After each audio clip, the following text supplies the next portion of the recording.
asunto principal para entender el mundo actual es saber cuál es el origen de todo esto. Si no se sabe cuál es el origen, no podemos saber exactamente por qué se producen las cosas que se producen en el mundo actual. Entonces, el asunto es el siguiente. Un conglomerado de bancos crea en 1913, con la aprobación del presidente Wilson, la Ley de la Reserva Federal. Esta Ley de la Reserva Federal lo que hace es que, en vez del gobierno norteamericano emitir su dinero, quien lo emite es un banco ajeno al gobierno. Este banco, al emitir el dinero, lógicamente lo presta a unos tipos de interés. Es decir, que el pueblo americano, en vez de pagar por su propio dinero, lo paga un elemento tercero. ¿Qué consecuencias trae esto? Que a partir de ese momento, todo el dinero en circulación en Estados Unidos no es dinero real, sino que es simplemente crédito. Porque, es decir, este banco emite dinero, lo presta o al gobierno americano o a los bancos comerciales, y estos directamente van en circulación. De esta forma se paga un tipo de interés. Esto es importante porque a partir de aquí el mapa mundial cambia. Y para entender cómo cambia hay que ponerse en la perspectiva de esta élite supranacional, no en la perspectiva de la que se ha adoctrinado a la sociedad. Si hablamos con cualquier chaval de ahora te dirá pues, que los ricos son más ricos y los pobres son más pobres debido al capitalismo. Pero esto no funciona así. Sino que esta élite lo que busca es, primero, la expropiación de los bienes de cada país mediante o una revolución socialista marxista en el sistema tradicional o por un sistema socialdemócrata gramsciano que vaya aumentando la deuda. Entonces, fijémonos, la Reserva Federal se crea en 1913. En 1914 empieza la Primera Guerra Mundial, solo un año después. Esto no es coincidencia. ¿Qué consecuencias tiene la Primera Guerra Mundial? Tiene la destrucción de 4 imperios. Desaparece el Imperio Alemán con Guillermo II, que se acaba convirtiendo en la República de Weimar, que es una república socialdemócrata, que luego veremos que tiene mucha facilidad para entrar en ideología marxista. Luego el Imperio Austrohúngaro, que estuvo Francisco José y luego Carlos I de Austria, que se desaparece en varios países. El Imperio Otomano, con el sultán Mehmed. Y por último, la más importante en 1917, con la Revolución Rusa, que acaba con Nicolás II y que acaba con su familia, creándose el primer país comunista del mundo con la Revolución Bolchevique de Lenin. Es importante tener en cuenta una cosa, y esto puede ser muy chocante para el espectador, pero tiene que entenderlo. La élite financiera no quiere un sistema capitalista, quiere un gobierno mundial socialista, y para esto lo hará mediante 2 caminos. O por una revolución marxista habitual, es decir, la revolución de forma que todos los bienes pasan al Estado, y un secretario general, un dictador, pero que le llaman secretario general no por casualidad, que podrá comprar, vender o recibir prestado a tipos de interés que marca este Banco Central. En aquella casita que está allá vivió Bolívar recién casado. Esa casita que se ve ahí con 2 balcones. Y ahí lo que están unos negocios. Exprópiese. Entonces, ¿dónde estaba Lenin antes de la Revolución Rusa? En Suiza, es decir, en un centro de dinero. ¿Dónde estaba Trotsky antes de la Revolución Rusa? En Nueva York, en otro centro de dinero. Another great revolutionist was arriving from a small upstairs apartment in the Bronx, New York City. Leon Trotsky. Hay que entender esto. La revolución comunista es creada por la élite. Lo que sucede es que la élite no tiene un poder absoluto. No puede crear revoluciones donde quiera, porque necesita la complicidad de la población. Entonces la élite trabaja de 2 formas siempre. O con una revolución comunista donde puede hacerla, o con un sistema como el actual. Originalmente era el socialismo fabiano en el siglo XIX en Inglaterra y luego pasó a la escuela de Frankfurt y Gramsci, que traeremos también en él después. La idea es que se vaya haciendo de forma progresiva, es decir, ir adoctrinando a la población en este tipo de ideas y de forma que vaya entrando. Entonces, resumen de este primer apartado. La Primera Guerra Mundial es creada por esta élite para cambiar el escenario tradicional, donde hay gobernantes fuertes, a un sistema que les favorezca a ellos, que puede ser o el comunista, como pasó en Rusia, o el socialdemócrata, que es algo más lento y progresivo, pero tiene la ventaja de que no se presenta tanta oposición. Y de este modo acaban llegando también al punto final. Lo que detesta la élite es un gobernante fuerte ajeno. Ellos quieren siempre o una dictadura comunista donde tengan a un peón puesto por ellos, como en el caso de Lenin, un secretario general, de hecho tiene este nombre de forma irónica, o un sistema socialdemócrata donde el Estado vaya creciendo a base de demagogia cada vez más para ir pudiendo pedir más deuda pública, que es lo que le interesa a la élite, y luego este Estado va financiando las ideas progres y marxistas, que es lo que quiere el sistema, de una forma más progresiva. La élite prefiere el primero, pero no siempre puede hacerlo, porque decimos, el gobierno no es absoluto, no es que con dinero se consigue todo. Entonces se va haciendo de forma progresiva y paulatina.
Claro, a partir de aquí hay que ponerse siempre en perspectiva de la élite. La élite quiere una dictadura mundial socialista, por tanto, va a intentar conseguir todos los puntos a esa línea. Con la internacional proletaria, era con la Unión Soviética intentando fomentar revoluciones marxistas en todo el mundo, y en el sistema, digamos, actual, el más lento y progresivo, intenta que la gente acepte que hay instituciones supranacionales por encima, básicamente la ONU. Entonces, ¿por qué se crea este segundo sistema? La élite, cuando intenta hacer las revoluciones comunistas, en Rusia tiene éxito y se crea la Unión Soviética, pero en otros países fracasa. Fracasa en Alemania, que surge el socialismo nacional de Hitler, fracasa en Italia, que surge el fascismo, fracasa en España con la Guerra Civil Española. Entonces la élite ve, nosotros nos interesa más una revolución comunista, pero a veces no siempre es posible, porque la población se opone a las cosas drásticas, pero si se hace de forma progresiva, sí que puede tener éxito. Entonces, la escuela de Frankfurt fue en esa línea, y Gramsci, que era amigo de Mussolini, curiosamente Mussolini, el padre del fascismo, era anarquista, era de extrema izquierda y estuvo en la cárcel en Suiza por promover revoluciones. Pero se da cuenta de que está siendo engañado con el comunismo.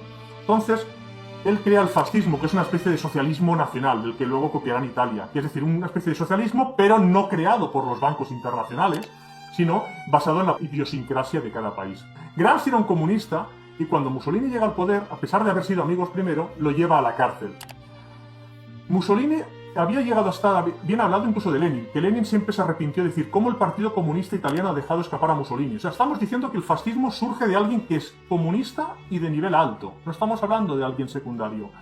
Entonces, cuando Mussolini llega al poder, Gramsci lo lleva a la cárcel. Y es cuando Gramsci se da cuenta de en qué hemos fallado, por qué ha fallado el comunismo tradicional. Y crea este sistema, que es el que está basado ahora mismo en Europa, desde la Segunda Guerra Mundial, que es en ir haciendo que la propia población acepte estos dogmas marxistas y estos dogmas supranacionales. Si habláis con cualquier chaval hoy en día, te dirá, el capitalismo es malo, Europa vive bien porque en el tercer mundo se muere de hambre. Los hombres son machistas y las mujeres necesitan libertad. Todas estas ideologías falsas surgen del marxismo tradicional.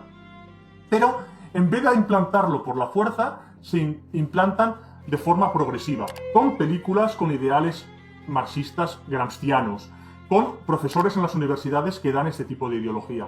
Entonces, todo esto lo que pretende es ir entrando al marxismo de forma progresiva. En una sociedad comunista, el Estado controla todo el dinero y el Estado decide qué se hace y qué no se hace. Entonces, el Estado compra, vende y recibe prestado tipos de interés según como esta élite bancaria les dice. En el sistema actual se tiende cada vez más a eso. Los pisos cada vez es más difícil que uno tenga la propiedad. El sistema empresarial cada vez está más difícil de crear nuevas empresas o de ser emprendedor, mientras que el sector público cada vez va creciendo. Si vemos números, veremos que en cualquier país occidental el Estado cada vez es más grande y el sector privado es cada vez más pequeño.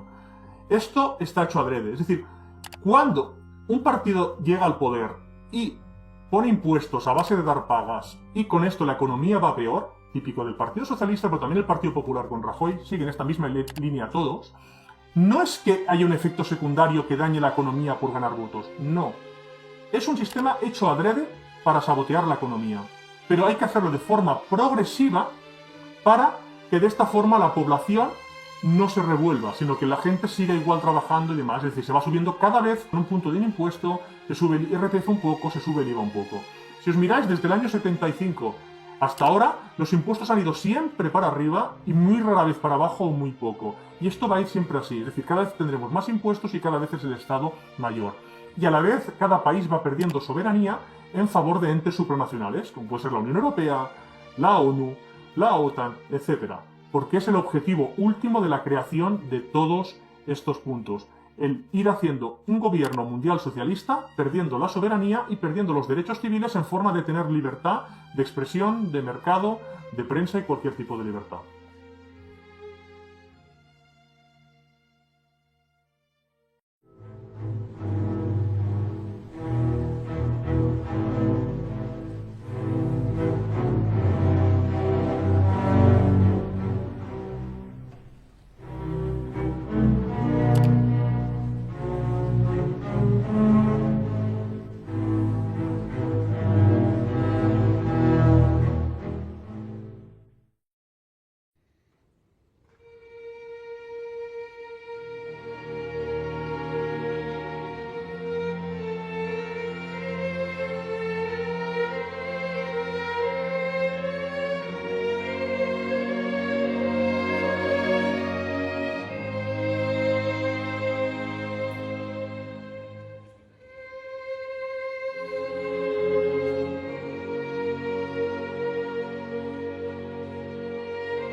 Cuando hablamos con cualquiera, sabemos que la guerra civil y el franquismo tienen relación directa con una cosa con otra, es decir, esto lo sabe cualquier español.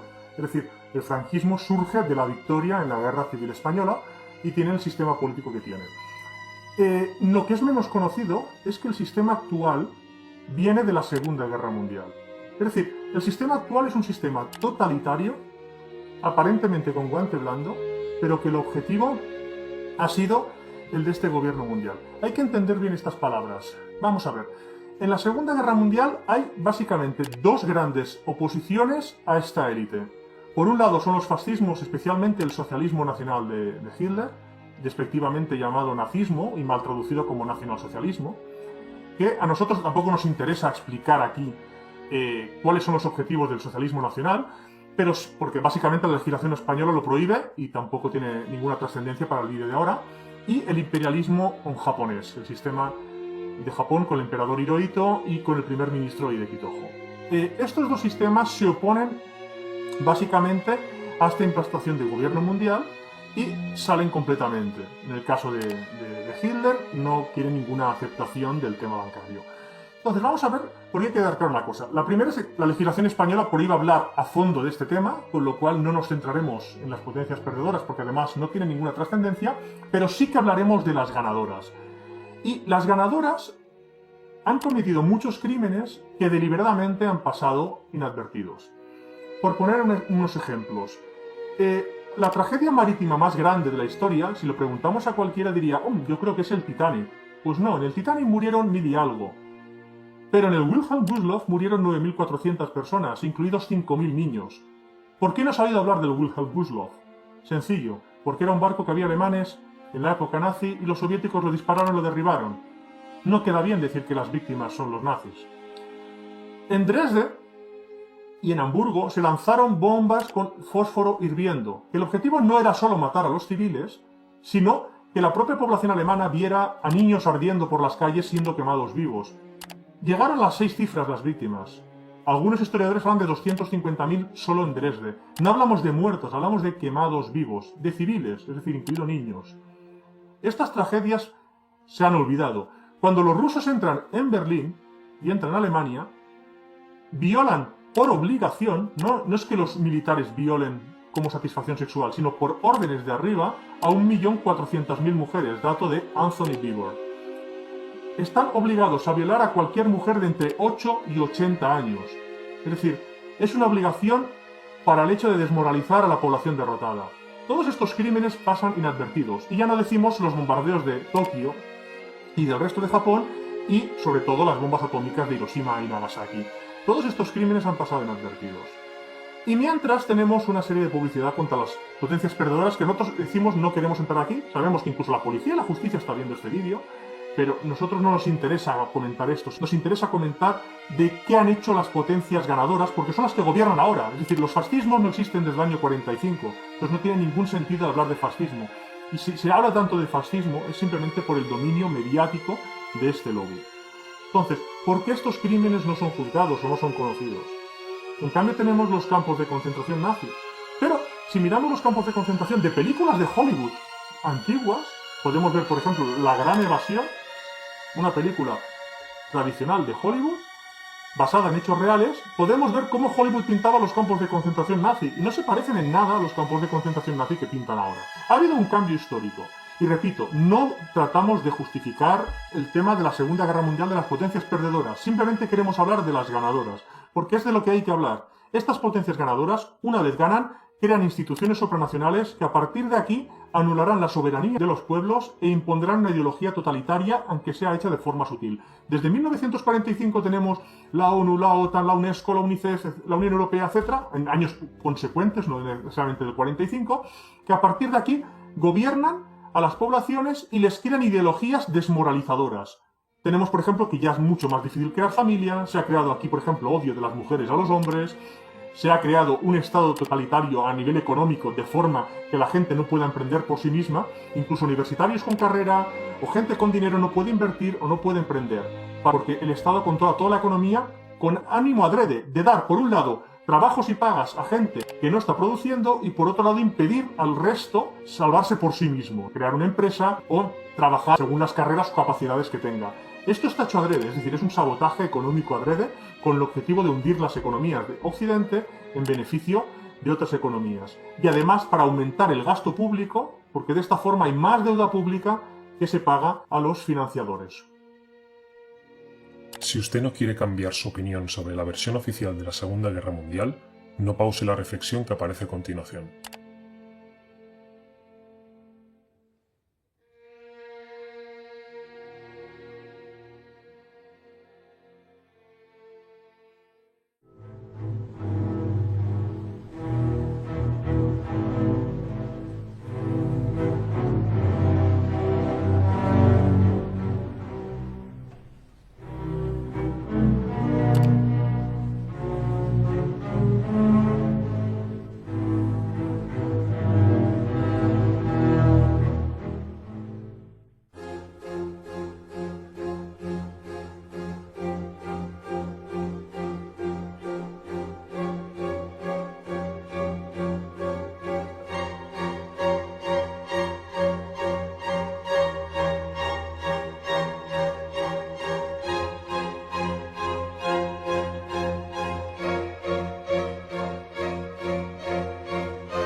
Las cosas más curiosas, si os fijamos, es la Segunda Guerra Mundial, cómo se ve la perspectiva actual. Primero, el sistema tiene claro que el mundo actual se construye a partir de la Segunda Guerra Mundial. Por eso tenemos siempre películas y demás de la Segunda Guerra Mundial y de los opositores. Si miramos lo que dice la propaganda, veremos que las ideas son realmente hasta ridículas, ¿no? Es decir, que un hombre quiere crear una raza superior y a partir de aquí se mete en guerra con todos los demás. En fin, cosas muy paradójicas. Y la gente no trae la idea de que tanto los comunistas como los teóricos capitalistas se aliaron y cuando, en teoría, según la propaganda oficial, son enemigos irreconciliables. Aquí lo que sucede es lo siguiente. El sistema socialista nacional, al igual que el japonés, son enemigos del sistema que ahora gobierna, que han sido las únicas oposiciones reales en las últimas décadas.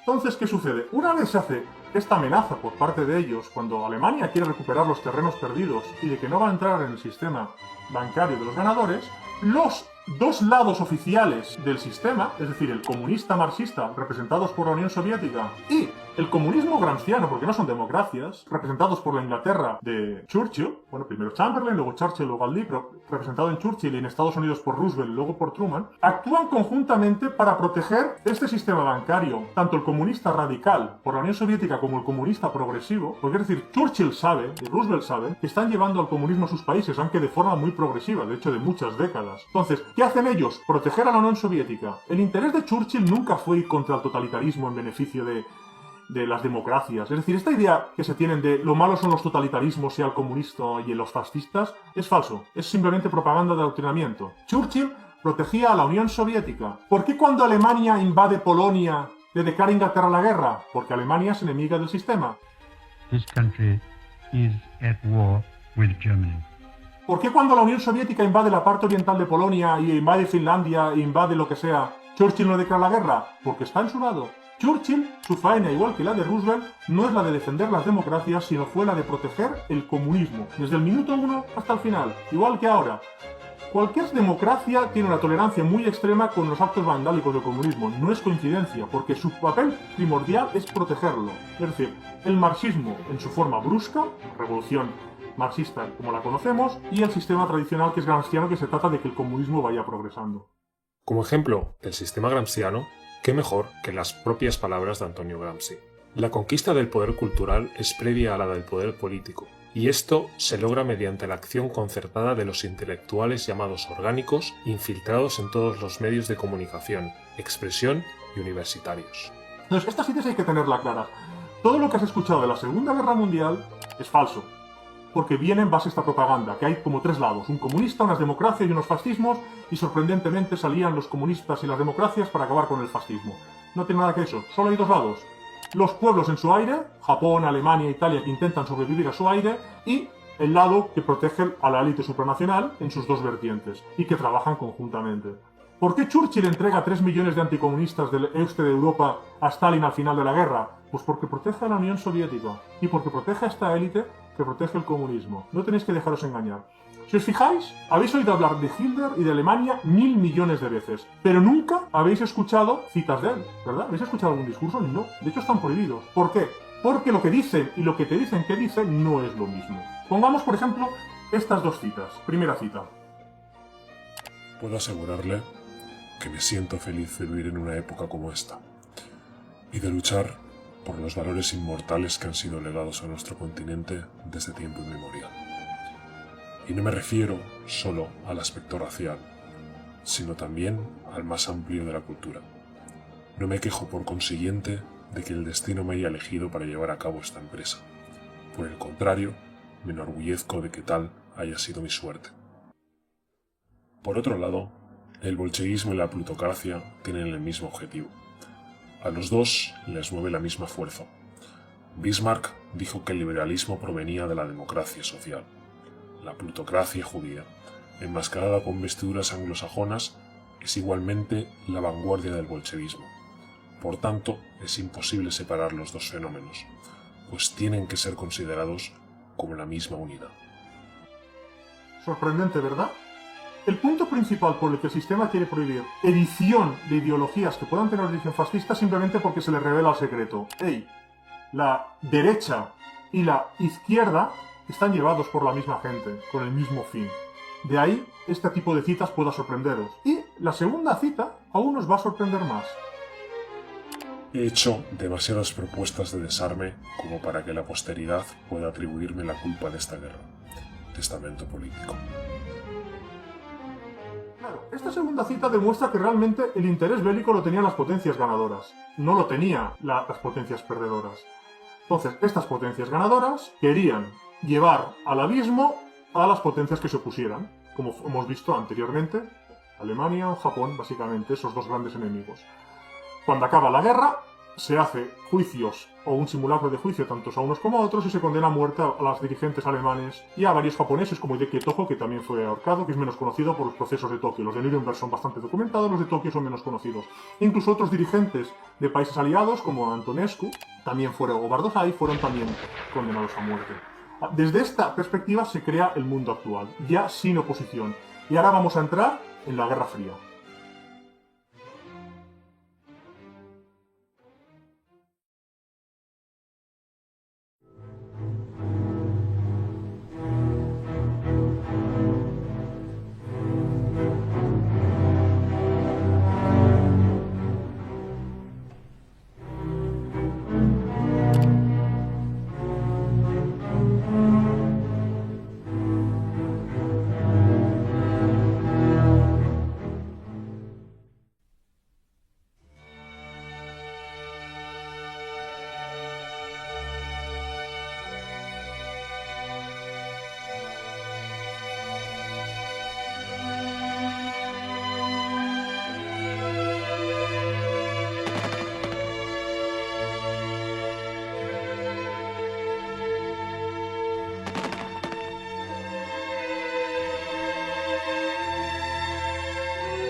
Pues a partir de aquí tenemos lo que se conoce como la Guerra Fría. Desde 1945, ya la caída de la oposición, tenemos esta especie de dos bandos que son más simbólicos que reales. No quiere decir que la gente de cada uno de los bandos lo supiera, es decir, incluso altos dirigentes, pero que el objetivo último acaba siendo el mismo. Si la Unión Soviética gana la Guerra Fría, tenemos una dictadura proletaria donde todo pasa al Estado y donde no hay naciones. Si el sistema actual gana, tenemos al final un gobierno mundial con todo pasando a entes supranacionales, es decir, entre fundaciones, estados y demás, y donde al final se abolen las naciones. Es decir, el punto final de la victoria de la Unión Soviética o del sistema americano es el mismo. Durante la Guerra Fría, los soviéticos intentan hacer revoluciones por todos lados, donde pueden, en Latinoamérica, en África, etc., para intentar promover el marxismo, y a la vez van dando dinero a estos sistemas gramscianos que van actuando en cualquier lado. Mientras que en Estados Unidos intentan desviar el anticomunismo a un anticomunismo liberal, es decir, básicamente decir que defienden democracia y que el comunismo es totalitario. Es decir, de esta forma anulan básicamente la capacidad de oposición. Hay que tener en cuenta una cosa, en Estados Unidos el ejecutivo americano lleva controlado por la élite como mínimo desde Roosevelt, es decir, durante toda la Guerra Fría todo el ejecutivo americano no ha movido una coma, incluyendo Trump ahora, sin que la élite lo sepa. Mientras que el poder legislativo, que a diferencia de España sí que se eligen independientemente a cada uno de los miembros de las cámaras, en España es partitocracia para que así no haya ninguna oposición, en Estados Unidos el legislativo sí que no han tenido un control absoluto, solo parcial. De forma que el legislativo a veces va contra los planes de lo que quiere la élite supranacional, que decimos, es un consorcio bancario muy fuerte que controla los bancos centrales, pero que no tiene un poder absoluto. Hay que entender que la Guerra Fría no es una oposición real, aunque ha habido opositores dentro, y vamos a entrar en 5 de ellos, pero que el sistema como tal, el gobierno americano, nunca ha tratado de luchar contra el comunismo. Sí, algunos miembros del legislativo y sí estos 5. Vamos a nombrar estos 5 miembros. El primero es James Forrestal. James Forrestal fue secretario de Defensa americano y fue uno de los primeros que habló de este lobby para tratar de llevar el comunismo en todo el mundo. El segundo fue el general Patton. General Patton fue un héroe de guerra, luchando contra los nazis precisamente en la Segunda Guerra Mundial, pero que se daba cuenta de que no estaba luchando contra el totalitarismo, sino que estaba luchando en beneficio del comunismo. Cuando, debido al carisma, se vio que podía ganar las elecciones americanas, y él realmente estaba diciendo siempre que habían luchado contra el enemigo equivocado, que estaban, sin darse cuenta, ayudando a sus enemigos internos y externos, y no contra la amenaza que ellos pensaban que estaban luchando contra Alemania, Patton, debido al carisma, podría haber llegado a ser presidente americano. Pero, mientras oficialmente murió en accidente, tenéis toda la información en internet disponible demostrando que fue asesinado. El tercero fue Douglas MacArthur. Douglas MacArthur fue el héroe americano, el líder contra Japón. Lo mismo, cuando gobernó Japón, después de la victoria americana en la Segunda Guerra Mundial, él no era consciente de lo que estaba haciendo. Pero luego, en la guerra contra Corea, en la guerra de Corea americana, digamos, entre el año 50 y 53, Douglas MacArthur quiere atacar el norte de Corea, decir, oye, ¿por qué no atacamos el norte, lo derrotamos y así acabamos con el comunismo en esta parte de Corea? Pero Truman no le dejó y le destituyó. A number of events have made it evident that General MacArthur did not agree with that policy. I have therefore considered it essential to relieve General MacArthur so that there would be no doubt or confusion as to the real purpose and aim of our policy. Estamos hablando de un héroe. Estamos hablando de cómo General Patton o General MacArthur, dos de los héroes de guerra, fueron eliminados, uno físicamente y otro simplemente de cargo, por ir defendiendo los intereses de Estados Unidos en contra de los intereses de la élite supranacional. El cuarto es Larry McDonald. Larry McDonald tiene esta cita más que interesante.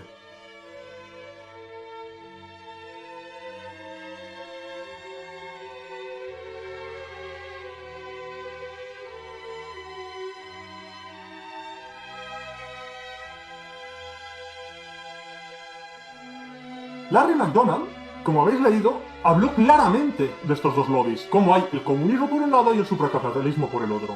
We're fully aware that there is an elitist core in this country that has some value in subsidizing communism or protecting communism. It has? Pues ¿qué sucedió con Larry McDonald? Que lógicamente, como era un congresista americano que estaba luchando contra esta élite, lo que pasó es que iba en un vuelo comercial y fue derribado por los soviéticos. Casualmente es el único legislador americano asesinado por los soviéticos. Y de paso murieron unos centenares más como daños colaterales. Estamos hablando de que la élite elimina a sus enemigos. No estamos hablando de algo menor. Y el quinto es el más conocido, que fue el senador McCarthy. I am very happy to have this circus ended so that we can get back to the work of digging out communism, corruption, treason in government.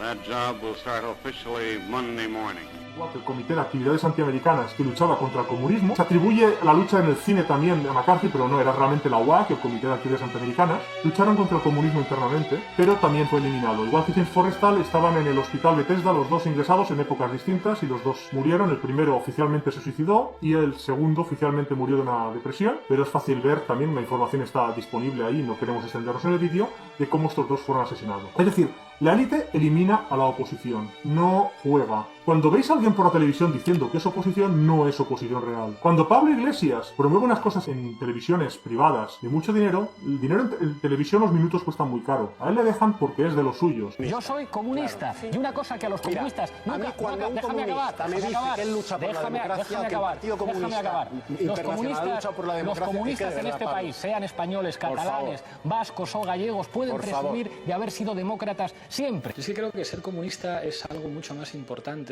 que decirlo.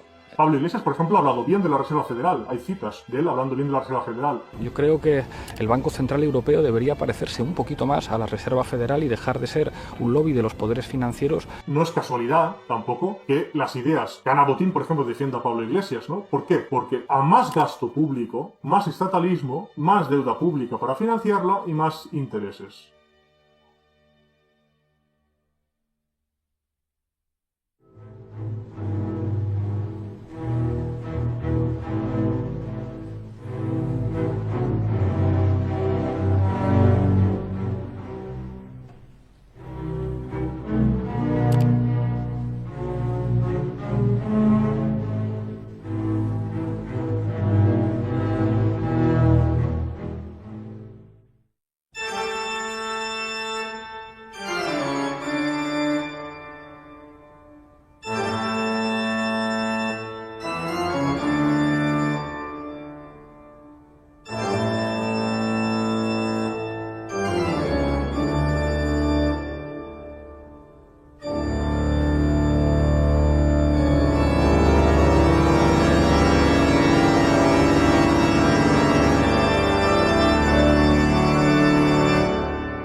Claro, aquí el punto está en que se adoctrina a la gente para no entender el funcionamiento de la economía.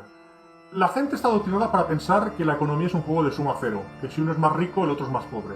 Pero esto no funciona así.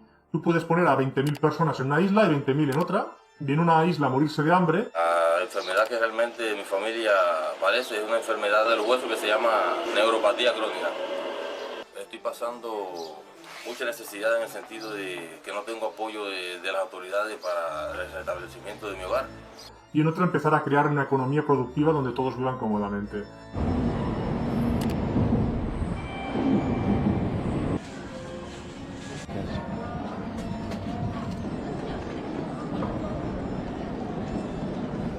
Entonces hay que entender esto, la economía no es de suma cero, simplemente hay cosas productivas y cosas improductivas. Las empresas, salvo que sean nocivas, es decir, por ejemplo, que vendan tabaco o alcohol o drogas, en principio son positivas, porque o crean puestos de trabajo, pagan impuestos, ofrecen otros productos que serán o más baratos o mejores para que la gente los compre, con lo cual la actividad empresarial de salida es positiva. No 100%, hemos dicho, hay casos, por ejemplo, se crean adicciones o efectos negativos. Cuando hablamos de riqueza y pobreza, normalmente pensamos en dinero, lo cual no es correcto. Debemos pensar en bienes, en activos, en servicios, porque cuanto más productivo es un país, más rico es en promedio. Si en una sociedad doblamos los activos y bienes producidos, será el doble de rica. El marxismo induce a creer falsamente que si uno es más rico, otro es más pobre. Y no funciona así, porque cuanta más producción, más riqueza. Entonces, todo aquello que aumente la producción hará más rico al país y, en promedio, a sus gentes, sea a través de inversión extranjera o interna. Facilidad de montar empresas, facilidad de contratación, menos burocracia. En cambio hay entes parásitos. El Banco Central es uno de ellos. Hemos dicho que es el ente parásito por excelencia, porque crea el dinero que debería crear el país y de esta forma el país, para emitir su dinero, debe pagar intereses. Y esto es importante entenderlo. Si yo te presto un libro a ti, el libro es de mi propiedad, pero lo puedes usar tú. Cuando el Banco Central emite dinero y lo presta a los gobiernos, como le está prestando un tipo de interés, significa que es propietario. Esto quiere decir que cada dólar, cada euro, cada libra en circulación pertenece siendo propiedad del dueño emisor, que es el Banco Central. Es decir, tú solo tienes el usufructo de ese dinero. De hecho, si tú no lo usas, irás perdiendo capacidad adquisitiva. Entonces, esto hay que entenderlo claramente. El segundo punto es cómo hace el banco comercial se le permite una estafa que es totalmente legal, pero es profundamente inmoral. Y es el siguiente. Si tú tienes, por ejemplo, 3.000 euros en el bolsillo, tú los puedes usar. Si tú vas al banco, los ingresas y te dan una tarjeta de débito, tú seguirás pudiendo usar los 3.000 euros. Pero como el banco tiene esos 3.000 euros, podrá prestarlos con un límite muy alto. Técnicamente se tiene que dar el 1%, es decir, 30 euros por coeficiente de caja se los tiene que quedar. Antiguamente era el 2%, ahora es el 1%. Entonces podrá prestar 2.970. ¿Qué quiere decir? Que donde habían 3.000 euros en circulación, ahora hay 5.970. ¿Qué sucede? Que aunque una persona no usa un banco, el banco ya le está quitando poder adquisitivo. Es decir, es diferente a una empresa. Que una empresa exista te da una oportunidad de trabajo o una oportunidad de compra de un producto. Mientras que un banco, el hecho de existir, crea inflación. Veamos una metáfora sencilla para entender el funcionamiento de la economía. En el primer caso, que será el ejemplo por defecto, tenemos una población que obtiene unos bienes anuales, una cesta, en forma de capacidad adquisitiva, el billete. En el caso 2, vamos a doblar la producción. Al haber el doble de bienes, la población será más rica. Fijaos que es independiente de la moneda emitida, ya que ésta solo refleja una forma de contar los bienes. Puede haber más moneda o más capacidad adquisitiva de la moneda, pero en ambos casos la población es el doble de rica. En el caso 3, vamos a dejar la misma producción, pero doblamos la oferta monetaria. En este caso la población no es más rica, sino simplemente hay inflación. Con lo cual, los bancos centrales, los bancos comerciales o las monetizaciones crean oferta monetaria y, por tanto, inflación. Es interesante notar que el hecho de que existan bancos comerciales te hacen más pobre, aunque no los uses, algo que no sucede con una empresa de cualquier producto no adictivo operando en libre mercado. En el caso 4, suponemos que debido a regulaciones hay salario mínimo, renta básica universal o cualquier otra idea socialista. Al desincentivar la producción, solo hay media cesta, aunque se mantenga la oferta monetaria. Luego la población es más pobre. Es decir, si en un país todos trabajan por 1.000 euros, tendrán acceso a más bienes. Pero si todos cobran esos 1.000 euros, pero solo trabajan unos cuantos, podrán comprar menos por ese dinero, aunque nominalmente cobren lo mismo. Si le preguntamos a cualquiera si en general los bienes que adquirimos son cada vez más caros o más baratos, la mayoría de la gente diría, yo creo que más caro, pero no es así. Si pensamos, es mucho más fácil una barra de pan ahora que hace 20 años, y será más fácil de aquí 20 que ahora. ¿Por qué, pues, los bienes suben de precio en vez de bajar, si gracias a la tecnología todo es más barato? Pues porque la moneda que tienes pierde valor a cada día que pasa, debido al acto conjunto de bancos centrales y comerciales. ¿Qué ha pasado en el caso español? Que todo este dinero ficticio inventado se ha ido a financiar hipotecas, y de esta forma se ha creado una masa monetaria a subir artificialmente el precio de los pisos, ayudado de los políticos que han restringido la oferta de pisos. De esta forma se ha creado una inflación inmobiliaria enorme. Pero aquí el tramposo es el banco, es decir, es la estafa que no se debe permitir. Una empresa crea riqueza simplemente por el hecho de existir, mientras que un banco crea pobreza simplemente por el hecho de estar. Más con estas condiciones. Solo el coeficiente de caja de 100%, como lo propusieron dos congresistas ingleses, pero que fue rechazado, sería totalmente legítimo y moral. En cualquier otro caso se crea una masa monetaria creada con la idea de empobrecer. Igualmente que todo el parasitismo estatal. El Estado, la idea es ir quitando recursos al sector privado y dándolo al público. Ir haciendo que las empresas paguen más impuestos, los autónomos paguen más impuestos, los obreros paguen más impuestos y una serie de pañiteros y funcionarios vayan subiendo para justificar el gasto público. Porque el objetivo último de esta élite es el comunismo, donde el Estado controla todo, porque así esta élite podrá controlar la economía. Y además, más grande es el gasto público, más dinero tendrán para adoctrinar en ideas marxistas o gramscianas y además más dinero de tipos de interés tendrán. Al igual que todas las fundaciones que están ayudando a este sistema, que técnicamente no pagan impuestos, cuando para defraudar impuestos legalmente, pero para defraudarlos se pone el dinero en la fundación, se vende como filantropía, como grandes donaciones. Y el señor Rockefeller dona X millones a la Fundación Rockefeller. ¡Qué gran filántropo! Entonces, este tipo de ideas hay que tenerlas en cuenta. Este es un sistema económico que no va como te dicen que va. No es diferencia entre empresas y privado o en lucha de clases, sino entre organismos productivos, empresas, sector privado, obreros, e organismos improductivos y parásitos, bancos centrales, bancos comerciales, el Estado, las fundaciones y las ONGs. Cualquier economista sabe las cosas básicas, pero por interés político se oculta. El sistema marxista o socialdemócrata tiene como objetivo sabotear la producción de un país para que sea más pobre. Es decir, estos actos son adrede y están hechos con la idea de hundir la economía, aunque de forma propagandística se vendan como ideas sociales o de protección y de negligencia política a la forma de hacer las cosas. Con lo cual hay que distinguir la falsa marxista, donde los ricos se hacen más ricos a costa de los pobres, con la verdad, que hay improductivos viviendo de los productivos.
Aquí la pregunta entonces sería, ¿cómo un conglomerado de bancos consigue que gran parte de la población esté secundando esta idea? Entonces aquí el punto es el siguiente. Hay 4 o 5 elementos que ayudan a este avance. El primero es gente interesada, es decir, gente que por intereses políticos, económicos, son metidos ahí para tener una determinada ideología. Cuando alguien entra allí no tiene por qué estar defendiendo su ideología, es decir, Churchill, Roosevelt y Stalin están defendiendo lo mismo pero a diferentes velocidades. En España, Rajoy hace el comunismo moderado a base del PP, porque es decir, cuando ha estado Rajoy sube impuestos. El tipo general del IVA aumentará 3 puntos, del 18 al 21. Dije que bajaría los impuestos y los estoy subiendo.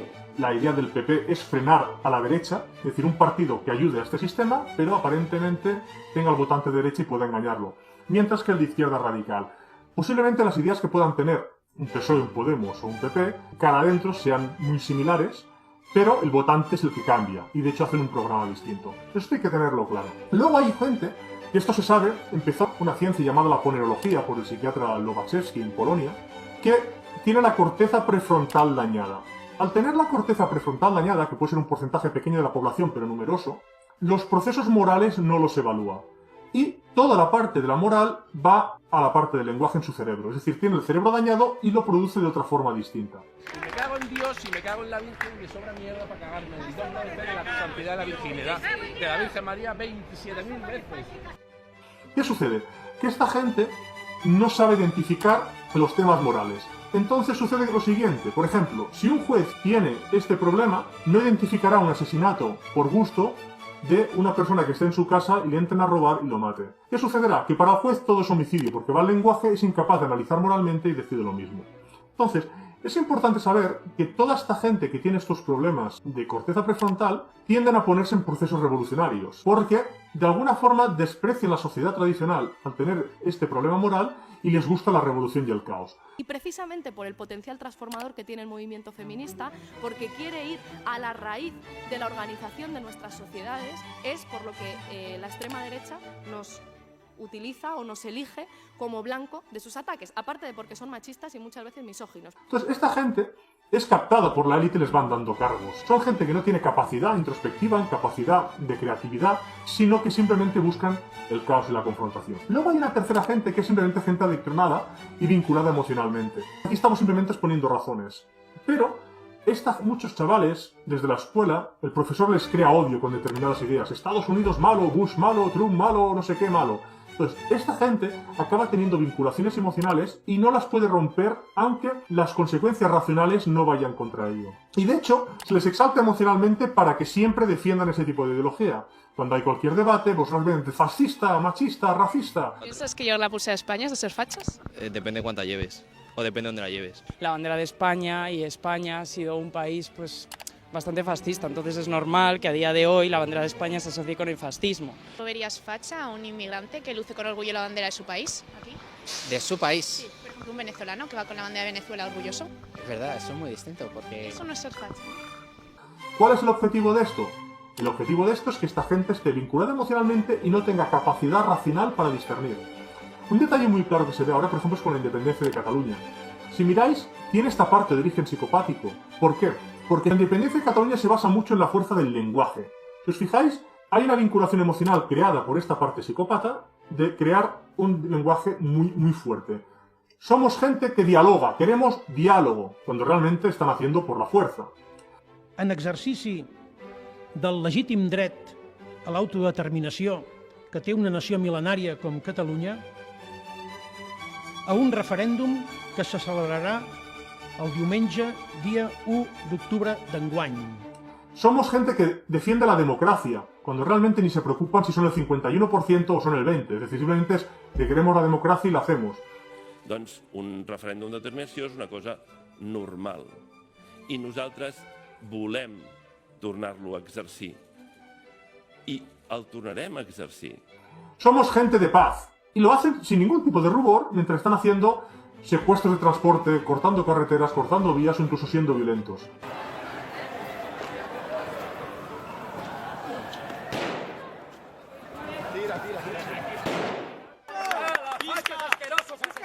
Estas aparentemente contradicciones se dan porque es gente en origen tiene esta incapacidad moral y por tanto va al lenguaje, y luego la gente va vinculada emocionalmente. Con esto no quiero decir que Cataluña tenga que ser un país o no. No estamos entrando en esto porque no es el objetivo del vídeo. Es decir, ningún país es aquello sagrado, España o Cataluña. Simplemente estamos diciendo cómo el proceso independentista de ahora catalán tiene orígenes psicopáticos, que no tiene nada que ver en que Cataluña pueda tener o no motivos para ser independiente, que esto no entramos. Simplemente cómo se está llevando la independencia de un origen de gente dañada en corteza prefrontal que crea unos vínculos emocionales para que la gente defienda la independencia con motivo emocional y nada racional.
Uno de los temas más importantes del adoctrinamiento actual es en cuanto a las relaciones hombre-mujer y el pensamiento de la mujer.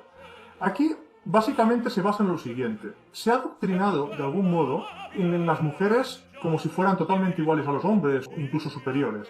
Vamos a analizar. Ya desde la antigüedad saben las características particulares de las mujeres y vamos a comentar algunas que posiblemente sorprenderán al espectador. La primera es que la mujer no tiene capacidad para abstraerse temporalmente. Esto hace que no tenga capacidad, digamos, para entrar en política. Puede entrar o entender estas ideas, pero no puede entenderlas de forma racional. Por ejemplo, si a un hombre se le dice, ¿tú te acuerdas cuando hace 15 años te gustaba Pepita? El hombre dirá, hostia, pues sí, me gustaba entonces. Y realmente tendrá esa extracción temporal de ir al pasado de cómo le gustaba. Una mujer es incapaz de esto, es decir, solo puede tener las relaciones personales según el momento presente. Por tanto, si una persona la odia ahora, no puede tener pensamientos internos porque su cerebro no está dado a ello como que lo hubiera amado anteriormente. Esto lo ven básicamente los divorciados, ¿no? Esto sucede en política, que la mujer cuando entra en política quiere siempre más gasto público, más impuestos y no tiene otro tipo de idea, porque no puede pensar de forma natural. Rayo te bajará los impuestos. Yo te los subiré. Porque solo se puede gobernar. Diferencias fundamentales. Si es lo que no, Rayo reducirá el gasto público. Y es lo que este Yo lo gobierno aumentaré. intenta desmentiros. Que se puede gobernar de otra forma, que se puede gobernar para la justicia social y que no hay por qué gobernar exclusivamente para el beneficio de los capitalistas. No nos extraña que Elisa Beni quiera un mayor despilfarro público. Como vemos en los gráficos en pantalla, el hombre paga el 200% de lo que la mujer paga en impuestos. Puede entenderlo si se le explica o puede aceptarlo, pero no puede hacerlo de forma natural respecto en política a las situaciones siguientes. Otro de los puntos más tabús para decir en este vídeo incluso, pero creo que es bueno enfocarlo, es que la mujer, por su propia biología, solo puede amar al hombre que la desvirga. Es importante esto. Para el hombre desvirgar no tiene nada importante para él. Cuando pierde la virginidad, él no parece nada más. Cuando una sociedad clásica, o una cristiana básicamente, quiere a una mujer virgen, es porque a la mujer se le crea una impronta con ese hombre y hará que le ame. La investigación del Dr. Bruno B. Averbeck confirma claramente que la oxitocina, un potentísimo neurotransmisor, tiene efectos devastadores en el comportamiento femenino. Se forma un vínculo bioquímico intensísimo cuando una mujer intima con un hombre. Su cerebro se crea oxitocina, que hace el efecto de una droga que la vincula con su primer hombre y también al nacer su hijo, creándole un vínculo con ambos. Romper ese vínculo es extremadamente difícil y coloca a las mujeres en una posición tal de negar una reacción bioquímica y al hacerlo provoca un estrés físico y emocional enorme. En una escala del 1 al 10, la mujer crea un vínculo máximo con su hijo e incluso con el que la desvirgó. Con su segundo hombre, la vinculación bajaría a la mitad y ese valor irá decreciendo. El sexo casual es devastador para las mujeres y fingir que pueden tener sexo en serie con muchas parejas y no verse afectadas física y emocionalmente por ello es propio de ignorantes e incautos. Si el hombre deja a esta mujer luego tendrá confusiones.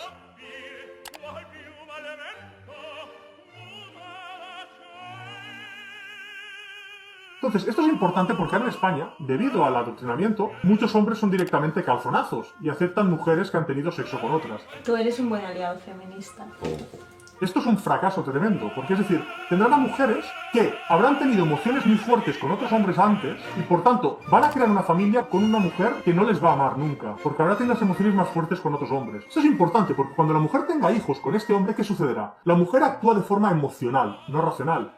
Entonces, aunque este hombre sea el padre de los hijos, para la mujer tendrá biológicamente el instinto de tuve emociones fuertes con otros hombres, no tengo emociones con este hombre, con lo cual estos hijos es como si no fueran suyos. Afectos biológicos son suyos, pero para ella no. Entonces es fácil para la mujer aprovecharse la ley de violencia de género para echar al hombre de casa, conseguir dinero de él y mantener a los hijos, porque para la mujer en su instinto nunca es el padre, aunque biológicamente lo sea. Y hoy me han escuchado, que es lo que yo quería, que me escucharan, que escucharan lo que estaba pasando.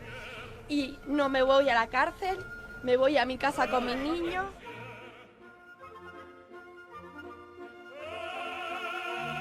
Esto es un error grave de los hombres. Es debido al adoctrinamiento, pero también falta de autoestima. Porque un hombre hecho y derecho no aceptaría a una mujer pensando en décadas de familia con una mujer cuyos sentimientos hayan sido fuertes por otros hombres. Te voy a decir debiezamente, pero no te voy a decir el número exacto, ¿vale? Eso ya queda en vuestra imaginación. Vale, tienes una lista con los tíos que te tiras. Por supuesto, y con los que me lío también. Y con los que te lías y con los que solo le chupas el pene. Eso ya no, eso ya está en mi cabeza. Luego hay que entender que la mujer nunca puede ver a un hombre en situación de igualdad. Es decir, el hombre, por instinto, quiere el máximo de mujeres. Es un defecto, pero lo tiene.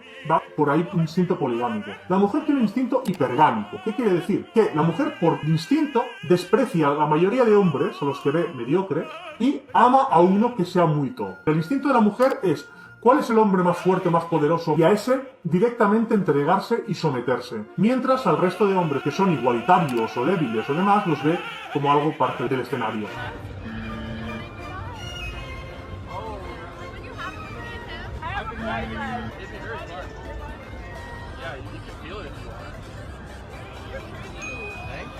Es importante porque la política ahora mismo está basada en esto mismo, es decir, no es una cosa secundaria. La mente masculina y femenina son muy distintas y a pesar de esto se tratan como iguales. ¿Qué más sucede? La educación. El hombre necesita emprender, es curioso, quiere aprender cómo va la electricidad, cómo se maneja un coche, cómo funcionan los números, cómo funciona el elemento químico. La mujer le gusta leer, escuchar y aprender y memorizar.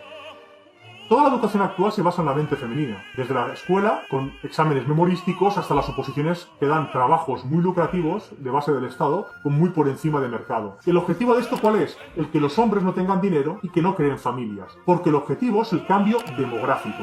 Se adoctrina a las mujeres y se les da muchas ventajas, y luego al hombre se le debilita y se le baja la autoestima para que no pueda crear una familia. Cuando un sistema quiere perpetuarse, fomenta un sistema conservador, que es padre, madre con hijos, y estos hijos son educados por los padres y a su vez enseñarán a los nietos. En el sistema actual se quiere romper esto. Desde que estos ganadores de la Segunda Guerra Mundial quieren difuminar los estados, quieren que las familias vayan desapareciendo. ¿Cómo se consigue esto? Feminismo. Las mujeres no se casan con el primero con el que tienen sexo. De 1 al 10, ¿cuánto de guarra eres en la cama?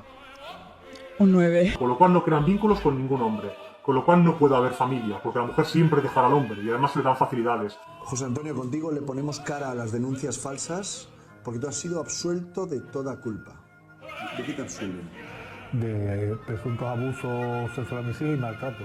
Hombres débiles que se ponen por debajo de las mujeres y son despreciadas por estas. Todo esto fomenta, por un lado, la abolición de familias. Por otro lado, un cambio de coeficientes intelectuales. Es decir, interesa que Europa sea de coeficiente intelectual menor, para que no pueda revertirse y para ser más equilibrado. ¿Cómo se consigue esto? Viniendo inmigración de baja calidad. No quiere decir una tendencia xenófoba esto, porque estamos diciendo que vienen los peores de otros países. Pero, por ejemplo, los marroquíes que sean buenos o los árabes que sean buenos irán a otros países del mundo donde podrán prosperar.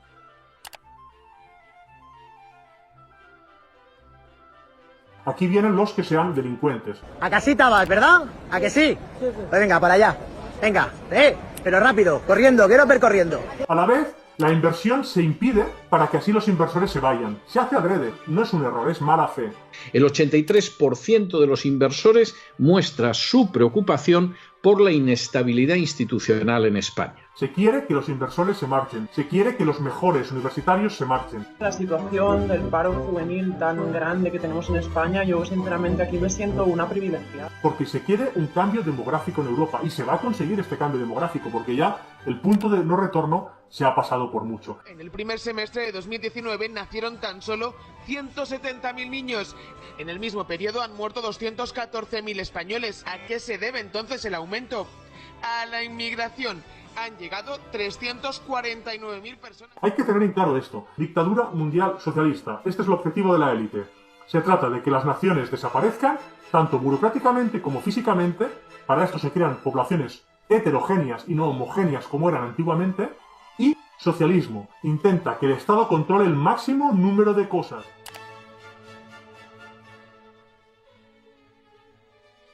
El Gobierno de España prioriza el interés general por encima del interés particular. ¿Cómo se hace? Expropiando poco a poco a base de más impuestos, más cargas, más pagas, más derechos para funcionarios. Todo esto es un cambio político adrede con el objetivo de esta dictadura mundial socialista. Es un comunismo, de hecho, progresivo. La élite ha jugado con los dos. Empezó con el comunismo tradicional, hemos visto la revolución bolchevique, y el socialismo gramsciano, de forma progresiva, digo, el socialismo fabiano primero, la escuela de Frankfurt y Gramsci después, con Marcuse, con Theodor Adorno, de forma progresiva. En la Segunda Guerra Mundial ya se ponen prácticamente todos los países occidentales y durante los 50 y 60 quieren que el comunismo avance.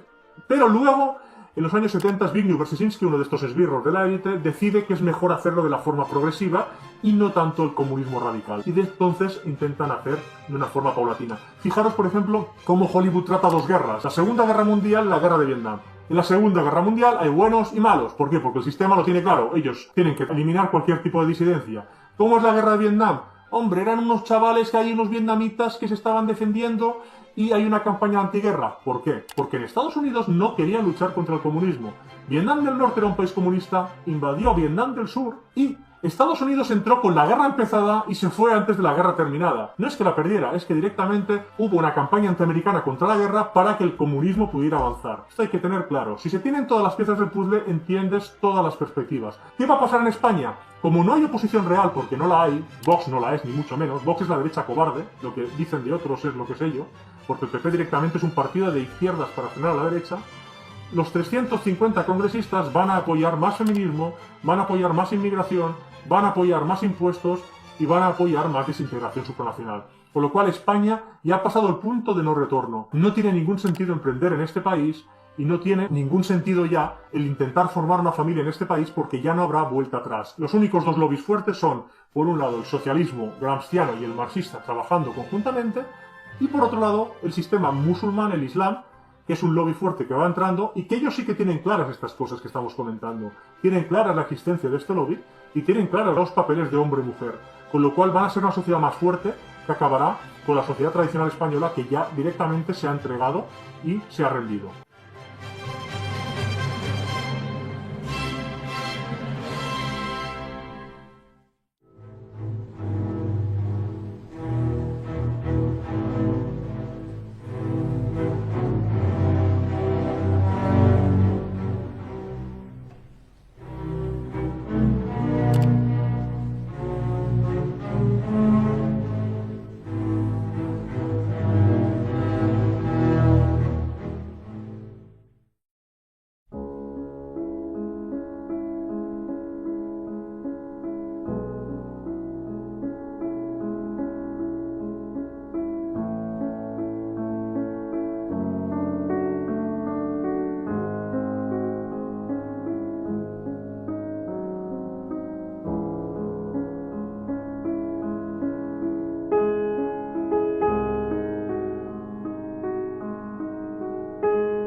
Uno de los detalles más curiosos y paradigmáticos es el de Japón.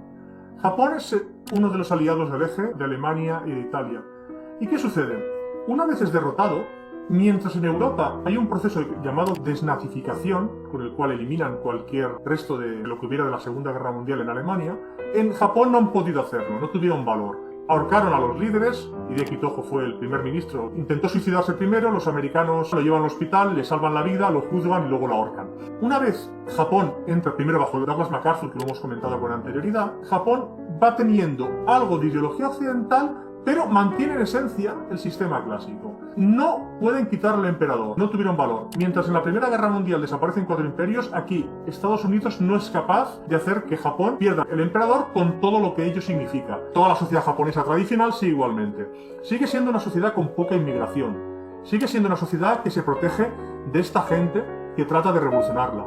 Incluso hubo un líder de la oposición socialista que fue asesinado en directo.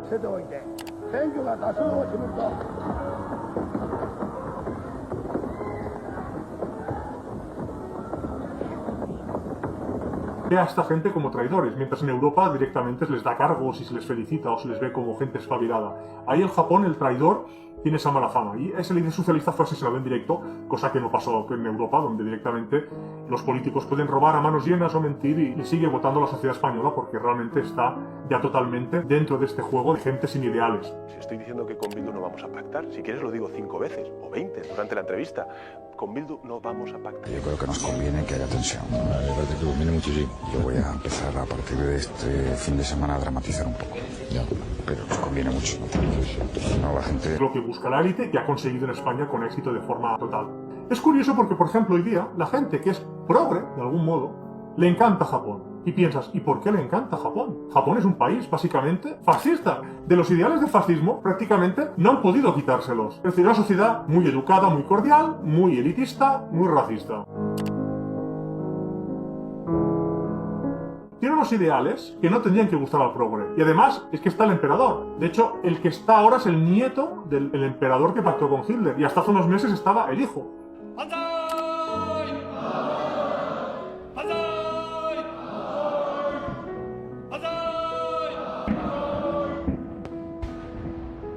Tiene todo para que a un progre no le guste, pero en cambio, hipócritamente le encanta. Es decir, no quieren que Europa sea como Japón y luchan para que sea lo más alejado de Japón, pero luego les encanta Japón. Hasta este punto tenemos la hipocresía de lo que es. Lo que está claro cuando Japón perdió, que tuvieran unos acuerdos bajo mano con Estados Unidos. Hey, os dejamos el emperador y podéis seguir más o menos esta sociedad porque nos tenemos infiltrados, no podemos hacer más y no queremos ir a más porque Japón podría seguir luchando, pero Japón tuvo que ceder en algunas cosas. Básicamente en la demografía, está claro que hubo un pacto bajo mano para que Japón no creciera demográficamente porque eso podría ser una amenaza para el sistema, y el sistema bancario obviamente, que tuvo que entrar en el juego de los bancos centrales de ahora. Hay que tener en cuenta esto, porque Japón sigue en inercia de lo mismo, pero por otro lado no puede demográficamente crecer en exceso porque si no se podría entender como una amenaza militar.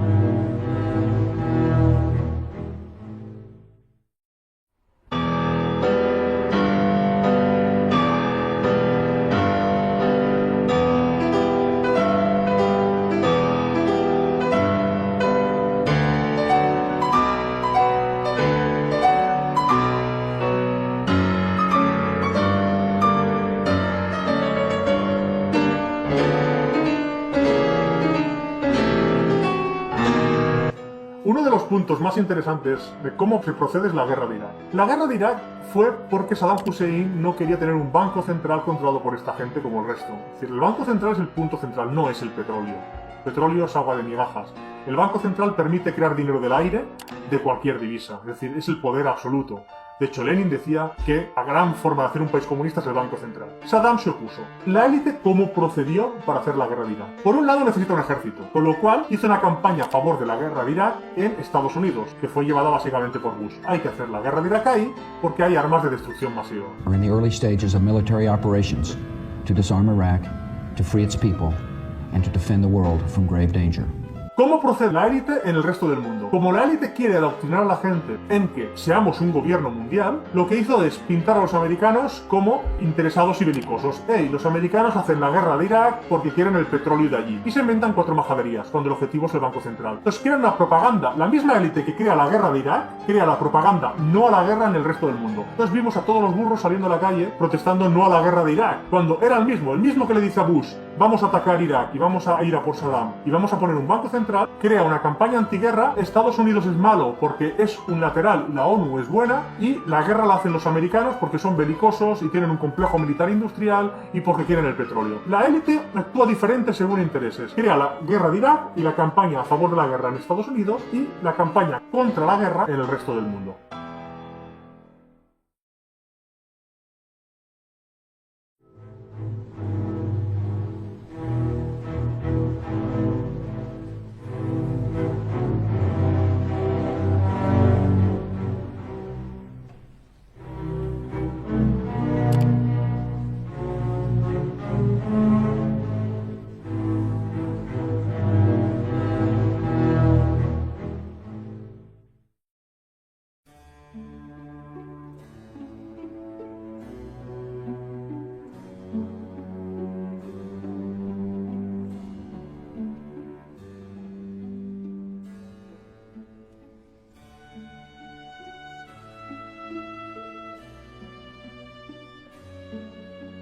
Hemos visto algunos opositores en Estados Unidos, también ha habido en el bloque comunista. Uno de los más famosos fue Yuri Bezmenov, que explica cómo trabajaba la KGB en Estados Unidos para ir promoviendo el socialismo.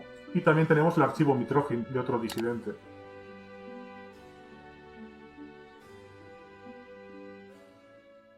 Uno de los puntos que se comenta de estos disidentes es la introducción de la teología de la liberación en las iglesias latinoamericanas. Básicamente es esta idea de Cristo como marxista, como revolucionario, que es una adaptación falsa para engañar a los creyentes, para que así los creyentes, que realmente serían cristianos, tienen una ideología opuesta. Si veis las típicas imágenes occidentales, se ve a Jesús con unas melenas, con barbas y demás, y con ideas muy progres, que es la idea que se intenta adoctrinar. Es decir, en el socialismo intentan meter una especie como de, entre comillas, hippie, o de revolucionario marxista que lucha contra el poder romano. Si leemos los evangelios, que es lo que tratan de engañar y lo que no hace la mayoría, vemos que Jesús básicamente, el mensaje se divide en dos partes.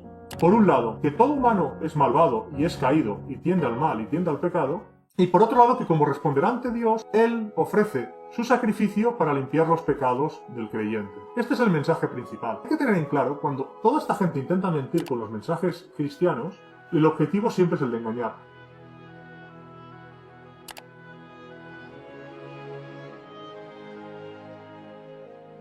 Yo animo al espectador, al lector de este vídeo, en el caso de que leáis los subtítulos para los extranjeros y los que me escuchéis, que cuando hagáis una visión política, defended simplemente lo que sea verdad y no mentiras. Si para defender una postura política estáis defendiendo una mentira, alejaos de ella. Defended lo que sea cierto, defended lo que sea verdad. Ahora mismo por interés, por atacar al rival, esta ideología marxista gramsciana que está ya impregnada en todo Occidente, sobre todo en España, intenta crear odio, crear vínculos emocionales, crear radicalidad. Entonces animo a aquella gente que está trabajando para este gobierno mundial sin saberlo, muchos de ellos, por defender ideas socialistas, marxistas, defended lo que sea cierto, defended lo que sea bueno, defended lo que sea correcto, no defendáis mentiras, no defendáis el engaño. Seguramente el punto de retorno ya lo hemos pasado, pero aún así, tened la dignidad de hacer lo correcto. Tened en cuenta que algún día responderéis ante Dios después de fallecer. Haced lo correcto, no defendáis la política como si fueran utopías, sino sabiendo la verdad, que hay una serie de gente malvada que está promoviendo este tipo de ideologías, y defended lo que sea justo y lo que sea correcto en cada momento, sea el ámbito político, sea el empresarial, y sea en la vida familiar y cercana. Hemos pasado ya quizá al punto de no retorno a nivel político, pero eso no tiene trascendencia entre lo que vendrá. Por tanto, os animo a esto, y os animo a difundir este mensaje. También os digo que no hace falta que os suscribáis a este vídeo, porque va a ser el único vídeo que voy a hacer, porque ya hemos dicho lo que se tenía que decir, las ideas básicas, y a partir de aquí podéis seguir el resto por la información que tenéis accesible. Ya podéis a partir de ahora entender cómo funciona la política en el mundo y cómo funciona la economía y qué es lo que va a suceder en los próximos años, pues a partir de aquí tenéis que actuar. Os ha hablado el último hombre occidental.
Si le preguntamos a alguien al azar sobre el por qué fue la Segunda Guerra Mundial, la respuesta más probable, porque se ha inducido a ello, es que fue una coalición de países para vencer a los fascismos, especialmente al nazismo, por totalitario.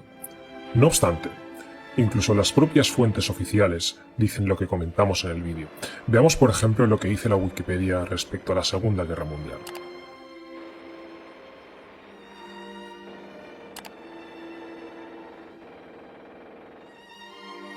Como hemos podido ver, se reconoce que fue la mayor guerra de la historia, y esta fue entre los aliados y el Eje. Podemos decir, abiertamente, que la última vez que hubo una oposición de varios pueblos a la élite se consumó en el llamado Tratado del Eje. Originariamente lo firman la Alemania Socialista Nacional, la Italia fascista y la Japón imperial el 27 de septiembre de 1940. En ese mismo año se añaden Hungría el 20 de noviembre, Rumanía el 23 de noviembre y Eslovaquia el 24 de noviembre. Bulgaria se uniría el 1 de marzo de 1941 y Yugoslavia el 25 de marzo del mismo año.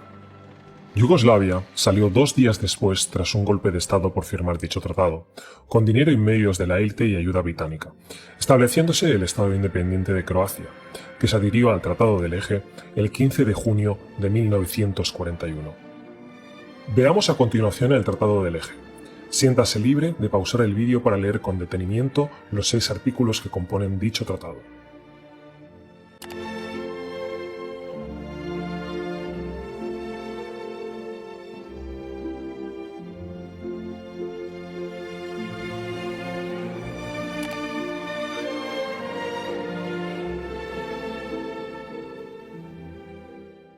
A medida que estos países fueron derrotados, se les obligó a cancelar dicho tratado. El único país que se resistió a anularlo fue Japón, con lo cual simplemente se quedó como único firmante hasta la prescripción del mismo, a los 10 años. A continuación, puede usted leer una cita más que interesante de Hideki Tojo, primer ministro de Japón durante la Segunda Guerra Mundial.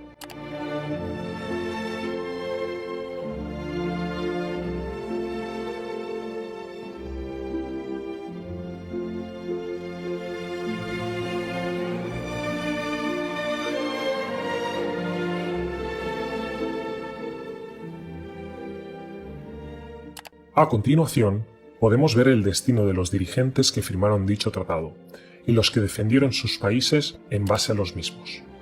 Los máximos dirigentes alemanes fueron condenados a la horca o a penas muy largas en los mal llamados juicios de Nuremberg, puesto que no podían llamarse juicios, ya que uno de los bandos era los jueces, y les condenaron por unas leyes que no existían.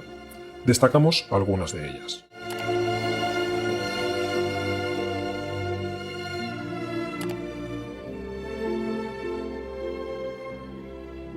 No obstante, destacar que el hecho de que la ocupación japonesa fuera llevada por un hombre patriota como Douglas MacArthur, posteriormente destituido por anteponer los intereses americanos a los de la élite en la Guerra de Corea, favoreció a Japón, que pudo mantener al emperador y parte de su sistema tradicional como sociedad, y que evitó filtraciones de las ejecuciones o de los cadáveres, como sí sucedió en los juicios de Nuremberg. Una frase muy repetida es la de que en las guerras muere la gente de la calle, mientras que los dirigentes simplemente negocian o dirigen, pero sin ningún tipo de riesgo para su persona. Como hemos podido ver, esto no es así. Ellos lo pagaron con su vida. A partir de aquí queda claro, para cualquier dirigente, que no es posible salirse de lo establecido. Desde 1945, o se gobierna bajo una dictadura comunista a las órdenes de la élite, o son democracias de poder débil que siguen una agenda de comunismo gramsciano. El dirigente que quiera salirse de dichas directrices ya sabe a lo que se expone. Desde 1945 no ha habido más oposición a la élite. No hay, pues, otro camino.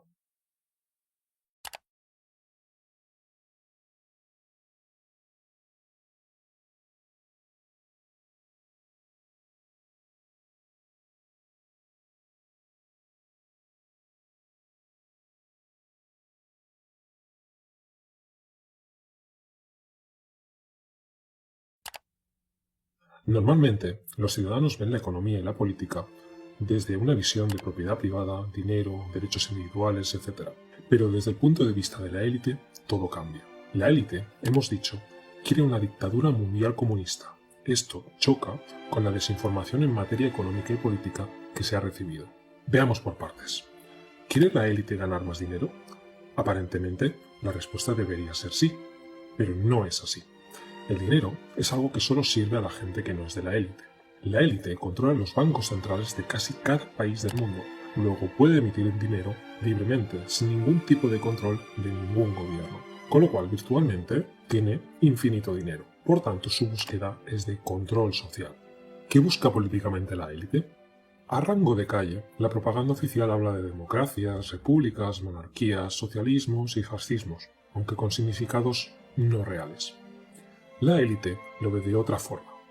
Al tener básicamente dinero infinito, la élite piensa en lo siguiente. Lo único que no pueden controlar con dinero son un gobernante fuerte y no controlado por ellos y una sociedad que se mueva de forma cohesionada y con ideales inmateriales. Es decir, no pueden controlar un emperador absoluto o un monarca absoluto. Esto no quiere decir, ni mucho menos, que los autores del vídeo deseemos eso. Simplemente queremos explicar que desde la perspectiva de la élite, un emperador absoluto o un país fascista son dos ejemplos de lo que no quieren. Desde nuestra perspectiva, no vamos a comentar si es mejor una sociedad fuerte con un líder autoritario que busque la cohesión social y patriótica o es mejor una constitución que limite los derechos del Estado, con un sistema parlamentario por elección directa de cada legislador, que sea incapaz de invadir el derecho individual más que un mínimo, y con un ejecutivo con un poder más que limitado y separado. ¿Cómo trabaja la élite para lograr sus objetivos? Bien, existen dos modos. El primero sería una dictadura comunista con un dictador que sea subordinado a ellos. Lenin o Castro son dos ejemplos. En una dictadura comunista, toda la economía pasa a ser controlada por la élite, mediante su delegado, denominado secretario general. La propiedad privada de los civiles se abole y toda la población pasa a ser esclava de la élite. Este es el estado ideal para la élite, pero debido a la oposición de la sociedad, que impide a veces caer en el comunismo, la élite tiene otros métodos. Hasta los 70 fue el método preferido por las élites, pero desde entonces utiliza el siguiente: democracias con gobiernos débiles y cambiantes. El cambio hacia formas de gobernanza mundial para hacer frente a amenazas que son también globales, como hemos visto es, por ejemplo, esta pandemia. Debería ser la base para repensar un nuevo mundo, un nuevo orden mundial. Hay 0 euros para guarderías públicas, 0 patatero. Que nosotros lo que queremos hacer es un pacto de Estado contra la violencia machista. Este es el método usado principalmente a día de hoy. En este sistema, mediante infiltración, se cambia la forma de pensar de la gente socialmente, poco a poco, con ideas que entran dentro de la desmoralización y que comprenden, entre otros muchos puntos, los siguientes.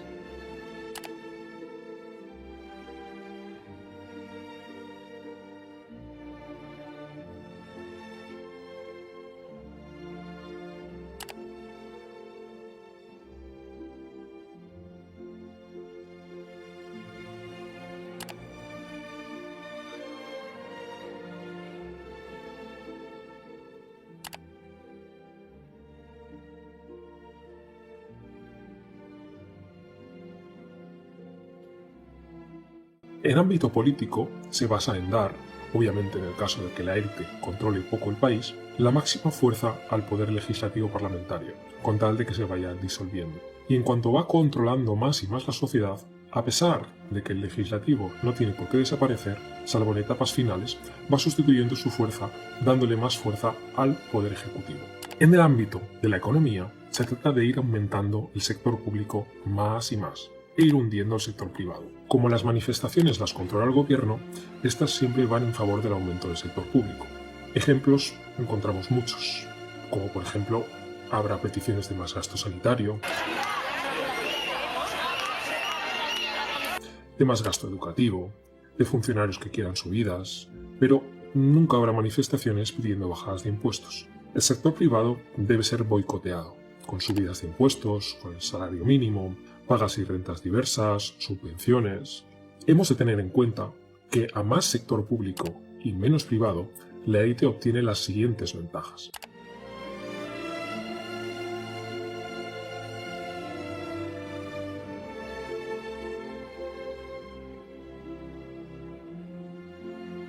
El capitalismo no es lo que desea la élite. Hay que pensar que los subalternos trabajan para la élite de forma parasitaria, no productiva. Veamos cómo habla un ente parásito al servicio de la élite. Yo no he dejado de autoproclamarme comunista nunca. ¿Cuándo los comunistas han tenido éxito? En momentos de excepcionalidad, en momentos de crisis. Y estamos en momentos de excepcionalidad. Este tipo de subalternos se encuentran infiltrados a favor de la élite en los siguientes estamentos de la sociedad. Vamos a ver algunos ejemplos.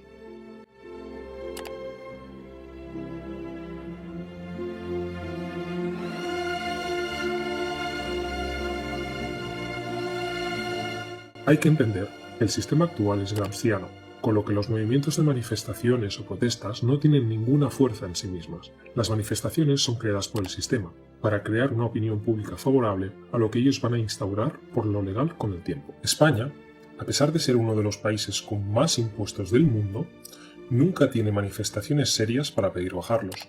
Y en el improbable caso de que las hubiera, tampoco serviría de nada, ya que la manifestación es una herramienta del sistema para crear una opinión pública favorable y luego legislar en esa línea, pero nunca para solicitar algo.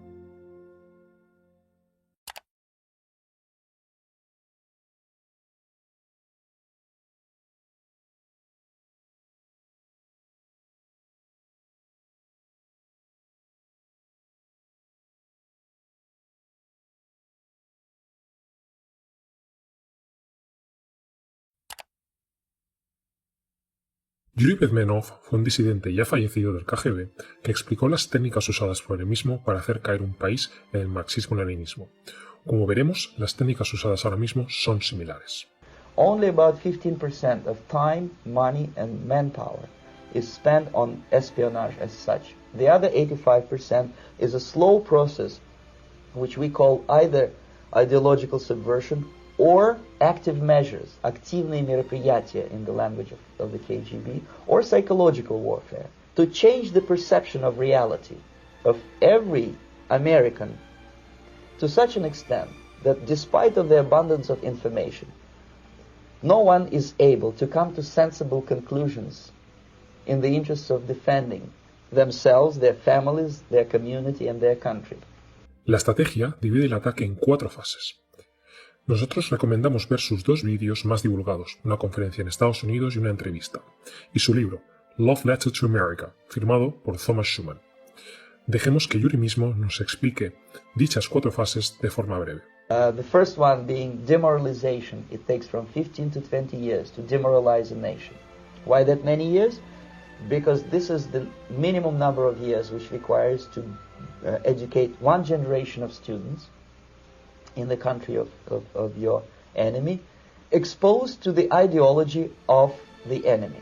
In other words, Marxism-Leninism ideology is being pumped into the soft heads of at least 3 generations of American students.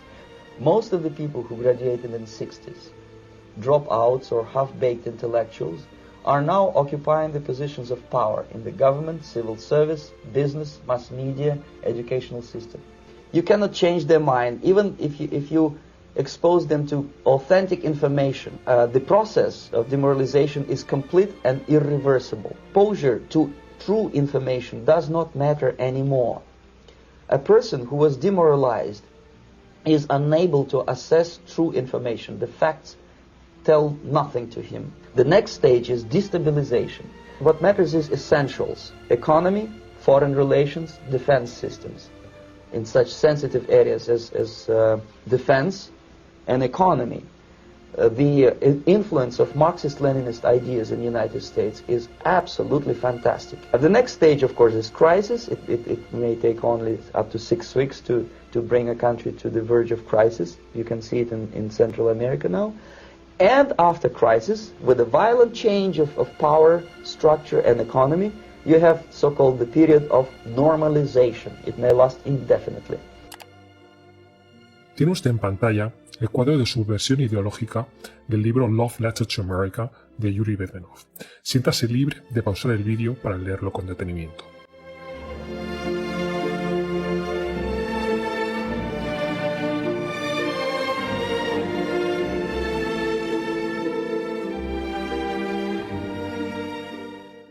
En su libro, aunque sea de forma secundaria, comenta 7 puntos del documento Reglas de Revolución, del cual se desconoce el origen, pero que, de forma transversal, aunque no fuera de la propia agencia de inteligencia, comenta que sería algo similar. Probablemente, los 7 puntos que lea a continuación le resultarán familiares.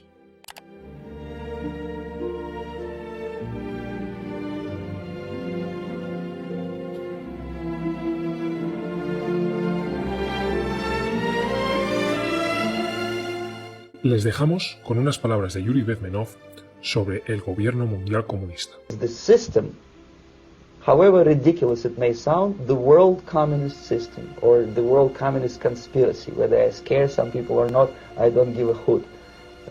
If you are not scared by now, nothing can scare you.